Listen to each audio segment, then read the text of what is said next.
Премиерот Ковачевски со предлог до директорите на УЈП и Царина да најдат модел со кој би се проверила имотната состојба на нивните вработени и овој модел да се земе предвид при усогласувањето на нивните плати.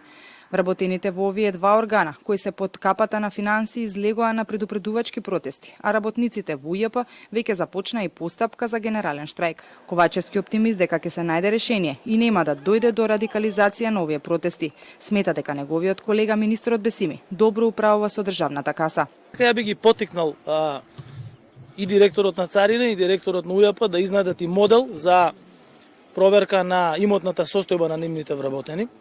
Тоа исто така сметам дека треба да биде дел од процесот на усогласување и на платите, бидејќи ние сите зборуваме и за одговорност и за перформанси. Ова е поттикнато од скринингот кој што го водиме во Брисел и кој што даде многу интересни податоци во делот на ефикасноста на царината.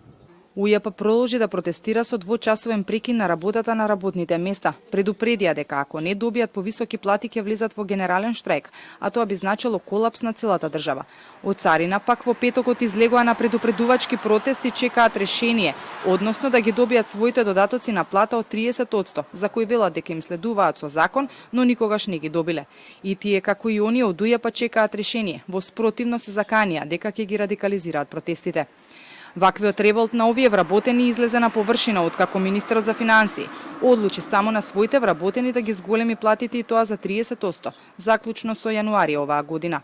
Во меѓувреме, синдикатите и владата преговараат за нов општ колективен договор и нова методологија за плати во јавниот сектор, со кој министерот Бесими смета дека еднаш за секогаш ќе се стави ред. Но за синдикатите предлогот на владата во пресметката на платата да влегува просечната плата, но од 2028 година е неприфатливо.